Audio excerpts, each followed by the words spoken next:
Assalamualaikum warahmatullahi wabarakatuh. Saya Karnianti Pongsendana, calon guru penggerak angkatan 10 dari Kabupaten Tanah Toraja, akan menyampaikan koneksi antar materi modul 1.1 dan modul 1.2. Pembelajaran yang saya dapatkan setelah menjalani pembelajaran dari modul 1.1 hingga modul 1.2 ini saya tuangkan dalam sebuah refleksi dengan menggunakan model 4P, yaitu yang memuat tentang peristiwa, perasaan, pembelajaran, dan penerapan ke depan. Peristiwa, momen yang paling penting atau mencerahkan bagi saya dalam proses pembelajaran dari modul 1.1 hingga modul 1.2 ini adalah pada modul 1.1 saya mendapat pencerahan bahwa anak bukanlah selembar kertas kosong, tetapi mereka terlahir dengan potensi bawaan yang masih samar-samar dan masih perlu untuk dipertebal. Pembelajaran yang sebenarnya adalah berpihak pada murid, dan guru berperan menuntun tumbuh atau hidupnya kodrat yang ada pada anak. Mendidik tidak hanya mengajar, namun juga menumbuhkan budi pekerti pada diri anak. Pada modul 1.2, saya mulai belajar tentang nilai-nilai yang harus dimiliki oleh seorang guru dalam memaksimalkan perannya dalam transformasi pendidikan.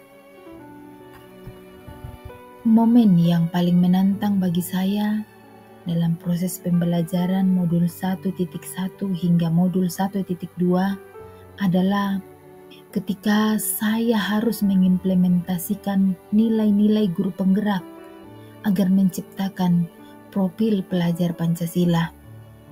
Kemudian ketika berusaha menjadi teladan bagi rekan sejawat yang belum mengikuti pendidikan guru penggerak.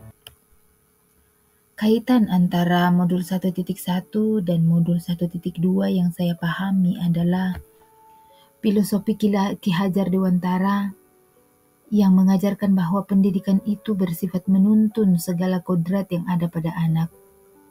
Agar hal tersebut dapat tercapai, maka guru harus selalu fokus kepada murid, terus berinovasi, berkolaborasi, mandiri dan reflektif, sehingga mampu menjadi pemimpin pembelajaran yang berpihak pada murid. Perasaan. Saat momen itu terjadi, saya merasa bagaikan mendapat secercah cahaya. Saya mendapat pencerahan tentang bagaimana menuntun murid tanpa merasa takut dalam mendidik, sebab murid memiliki kodratnya masing-masing. Saya tidak lagi menganggap keberhasilan dalam mendidik diukur dari aspek kognitif, melainkan dengan melihat semua aspek yang ada pada diri anak. Pembelajaran. Sebelum momen itu terjadi, saya berpikir bahwa murid adalah objek pembelajaran. Guru hanya bertugas mentransfer materi pelajaran saja tanpa mempedulikan penanaman nilai-nilai karakter. Namun sekarang, saya berpikir bahwa murid adalah subjek pembelajaran. Guru hanya fasilitator yang harus menuntun anak sesuai kodrat alam dan kodrat zaman. Penerapan ke depan. Pengembangan diri yang sederhana, yang konkret dan rutin yang dapat saya lakukan sendiri dari sekarang, yaitu pertama, berkolaborasi dengan guru BK untuk melakukan asesmen diagnostik non-kognitif untuk melihat gaya belajar dan minat belajar murid. Yang kedua, merancang pembelajaran yang berpusat pada murid dengan memperhatikan kebutuhan murid sehingga dapat tercipta suasana belajar yang menyenangkan. Yang ketiga, melakukan pengembangan diri dengan menyelesaikan topik pelatihan mandiri di platform Merdeka Mengajar. Demikian refleksi dari saya. Wassalamualaikum warahmatullahi wabarakatuh. Salam dan bahagia.